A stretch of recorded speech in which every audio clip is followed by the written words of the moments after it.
নমস্কার, এরুচর্চায় সকলকে স্বাগত।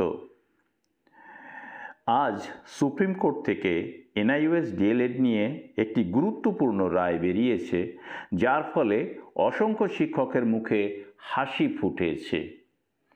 আমরা জানি যে গত 28শে নভেম্বর 2023 সালে সুপ্রিম কোর্ট একটি রায় দিয়েছিল, যার ফলে এনআইওএস থেকে ডিএলএড যারা করেছে তাদের এই ডিগ্রি বাতিল বা অবৈধ বলে ঘোষণা করা হয়েছিল। কেননা তাদের বক্তব্য ছিল যে সেখানে 18 মাসের ডিএলএড 2 বছরের ডিএলএড সমতুল্য হতে পারে না। অর্থাৎ এনআইওএসের থেকে যারা ডিএলএড করেছে তারা 18 মাসের কোর্স করেছে, ফলে 2 বছরের সমতুল কিছুতেই হতে পারে না। তারা নতুন করে চাকরিতে যেতে পারবে না। যদি যে চাকরিতে বহাল আছে সেই চাকরিতেই তাদেরকে থাকতে হবে। কিন্তু আজ 10ই ডিসেম্বর 2024 মহামান্য সুপ্রিম কোর্ট একটি যুগান্তকারী রায় দিয়েছে।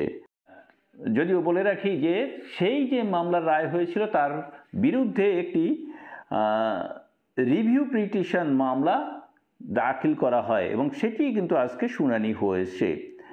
তো সেই শুনানি থেকে জানা যাচ্ছে যে যে সমস্ত প্রার্থী 10ই আগস্ট 2017 আগে চাকরিতে ছিলেন তারা যে কোনো চাকরির জন্য আবেদন করতে পারেন এবং পদোন্নতিও পেতে পারেন।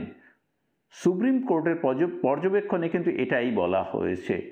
অর্থাৎ 2017 10 আগস্টের আগে যারা চাকরি করতেন এবং এই ডিএলএড অর্জন করেছেন তারা কিন্তু চাকরিতে বহাল থাকবেন এবং তাদের ক্ষেত্রে কিন্তু এটি বৈধ এবং তারা চাকরিতে থাকতেও পারবে এবং তাদের ক্ষেত্রে পদোন্নতিও হবে। যদিও 2023 সালে দেশের সর্বোচ্চ আদালত সুপ্রিম কোর্ট থেকে দুটো রায় এসেছিল, আগেই বললাম। প্রথমটি 11ই আগস্ট 2023-এ, যেখানে বলা হয়েছিল যে বিএড ডিগ্রিধারী কোনো ক্যান্ডিডেট আর প্রাথমিকে, সেটি প্রাইমারি হোক বা আপার প্রাইমারি হোক, প্রাথমিকের শিক্ষকতা করতে পারবেন না। সেখানে শুধুমাত্র ডিএলএড প্রয়োজন হবে। আর তারপরেই 18 নম্বর 2023-এ এসেছিল, যেখানে বলা হয়েছিল যে national institute of open schooling থেকে 18 মাসের ডিপ্লোমায় প্রাথমিকের শিক্ষকের পদের জন্য যোগ্য নয়।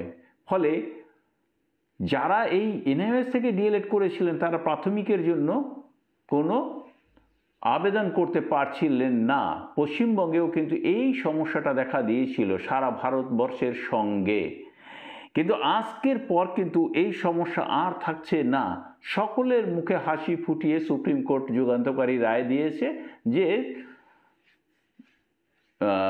2017 সালের 10ই আগস্টের আগে যারা চাকরিতে ছিলেন তাদের ক্ষেত্রে সবার ক্ষেত্রেই এটি বৈধ এবং তারা কিন্তু অন্য চাকরিতেও যেতে পারবেন। তাদের চাকরির পদোন্নতিও হবে। তার অর্থ তারা নতুন করে যদি পরীক্ষায় বসতে চান তাহলেও বসতে পারবেন এবং প্রাইমারিতে এনআইওএস ডিএলএড ভ্যালিড, আপার প্রাইমারির জন্য বা প্রাইমারির জন্য উভয়ের ক্ষেত্রেই। সকলকে ধন্যবাদ জানিয়ে শেষ করছি। ভালো থাকবেন, সুস্থ থাকবেন।